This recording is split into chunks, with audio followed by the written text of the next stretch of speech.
이재명 정부가 출범한 첫 해였던 지난해 고강도 규제들을 쏟아냈었죠. 사실상 동원할 수 있는 모든 방법들을 내놨지만 서울 아파트 값은 19년 만에 가장 큰 폭으로 올랐습니다. 올해는 더 심각해진 공급 절벽에다 전월세 가격도 크게 오를 것이란 전망이 나오고 있습니다. 새해 부동산 전망 한국경제TV가 부동산 전문가 9명에게 물었습니다. 건설사회부 신재근 기자와 알아보도록 하겠습니다. 신 기자, 지난해 서울 아파트값 그야말로 엄청나게 올랐습니다. 전문가들은 올해는 좀 어떨 것이라고 보고 있습니까? 네, 일단은 부동산 전문가 9명의 얘기를 한번 들어봤었는데요. 9명 모두가 올해 서울 아파트 가격이 오를 것이다 이렇게 답을 했습니다. 특히 구체적인 수치를 제시하지 않은 한 명을 제외한 8명이 연 5% 안팎 상승할 걸로 내다봤습니다. 지금 서울 아파트 평균 매매 가격이 15억 원 수준인 것을 감안하면 1억 원 가까이 오를 걸로 본 겁니다. 수도권도 전문가 9명 모두 집값 상승을 예상했습니다. 다만 오름폭은 지역별로 차이가 클 거라고 얘기를 하는데요. 경기 과천과 분당 등 핵심 지역은 서울과 유사한 수준의 상승률이, 외곽 지역은 1% 정도 오를 것으로 전문가들은 보고 있습니다. 한 전문가는 정비구역으로 지정된 일기 신도시의 경우 기대감에 최대 10%까지 오를 수 있다고 말하기도 했습니다. 네, 부동산 전문가로 꼽히는 이들 모두가 서울 아파트 가격이 오를 것이라고 전망하는 상황입니다. 그동안 사실 지방은 미분양이 쌓이며 집값이 조정을 받아온 상황인데 올해는 지방도 분위기가 조금은 다를 것이라고요. 네, 일단 지방은 부산과 대구 같은 광역시를 중심으로 소폭 오를 걸로 보입니다. 신규 입주량이 줄어서 최근 전세 가격이 18주 연속 오르는 등 전세값 상승이 매매가 상승으로 이어질 것으로 예상된다는 이유에서입니다. 하지만 집값이 서울 수도권만큼 반등하기에는 다소 무리가 있다는 지적들이 많은데요. 무엇보다 산업 인프라 경쟁력이 약해져서 인구가 유출되면서 집을 사려는 수요가 강하지 않기 때문입니다. 이에 전문가들은 취득세나 양도세 완화 등 세제 혜택을 통해서 서울과 수도권으로 쏠린 수요를 지방으로 분산하는 정책이 필요하다고 입을 모읍니다.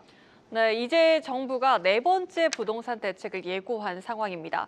작년에도 세 차례나 대책이 나왔는데 집값이 잡힐 기미가 안 보이는 이유가 뭘까요? 일단은 서울에 집을 갖고 싶어하는 사람은 많은 반면에 신규 공급되는 입주 물량은 부족하기 때문입니다. 특히 올해 본격적으로 공급 절벽이 나타날 것으로 예상이 되는데요. 서울의 경우에는 1,000세대 이상 대단지가 지금 단 4곳뿐이고 올해 입주 물량이 4,000세대에 불과합니다. 작년 입주 물량이 한 4만 세대 정도 됐으니까 10분의 1 정도 수준입니다. 문제는 내년에도 비슷한 상황이 이어질 가능성이 높아 보입니다.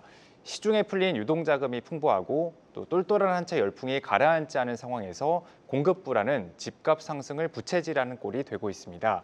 이런 맥락에서 이재명 대통령은 서울 집값을 두고 대책이 없다며 답답함을 토로하기도 했습니다. 네, 실수요자들 얼마나 답답하겠습니까? 이런 가운데 전세 구하기도 쉽지 않습니다. 매물이 씨가 마른 상황이던데 전세 대란 당분간 계속된다고 봐야 할까요? 그렇습니다. 신규 입주 물량이 줄어들게 되면 당연히 전세 물량도 부족할 수밖에 없습니다. 흔히 입주장이 열리면 전세값이 떨어지는 것도 이 때문입니다. 전세를 끼고 집을 사는 갭 투자가 지금 사실상 금지되고 대출 규제로 세입자 전세 대출이 제한되면서 전세난으로 이어지고 있습니다. 전세를 월세로 돌리는 집주인들이 많아지면서 전세 월세화 현상도 나타나고 있습니다. 지난해 전세에서 월세로 전환해서 임대차 계약을 갱신한 건수는 최근 5년 사이에 가장 많았습니다. 전문가들은 올봄 이사철과 맞물려서 전세 대란은 물론 전세값이 더 오를 것으로 보고 있습니다. 네, 집값도 전세값도 오른다는 전망만 나오다 보니까 마음이 굉장히 무겁습니다. 집값이 잡히려면 사람들이 선호하는 지역의 주택 공급이 이루어지는 것이 중요할 텐데요. 곧 발표될 공급 대책 효과를 내야 할 텐데 효과를 낼 수 있을까요? 전문가들은 당장은 효과를 내기는 좀 어렵다 이렇게 보고 있습니다. 그 이유가 공급 대책은 계획과 실제 집이 지어지는 데까지 시차가 좀 있기 때문입니다. 보통 집 짓는 기간을 3, 4년이라고 하면은 지금 시점에서 사람들이 입주하기 위해서는 적어도 2030년은 돼야 합니다. 강도 높은 대출 규제가 주택 공급 속도를 늦추고 있다는 지적도 있습니다. 서울은 신규 택지가 부족해서 재건축이나 재개발이 주택 공급의 상당 부분을 차지하고 있는데 조합원 이주비 대출 등이 막히면 정비 사업이 악영향을 받을 수밖에 없다는 겁니다. 종합하면 정부의 공급 대책이 탄력을 받기 위해서는 단순히 계획만을 제시하기보다 실행 가능성을 높이기 위해 정비 사업 규제를 풀어주는 게 중요하다는 것이 중론입니다. 네, 세금도 올해 부동산 시장의 최대 변수 중 하나입니다.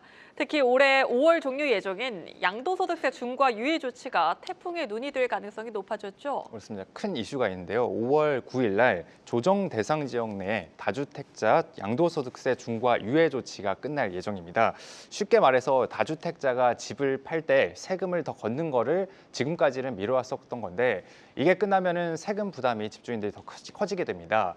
전문가들의 의견을 들어보니까 만약 유예 조치를 연장하면 큰 영향이 없겠지만 양도세 중과를 다시 하면 공급 부족이 더 심해질 거란 지적이 나옵니다. 집주인들이 집을 팔 때 세금 부담을 느껴서 매도하기보다는 보유하는 쪽을 택할 거라고 보기 때문입니다.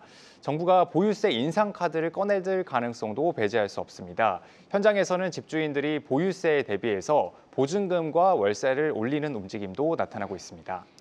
네, 새해 부동산 시장 전망 건설사회부 신재근 기자와 함께했습니다.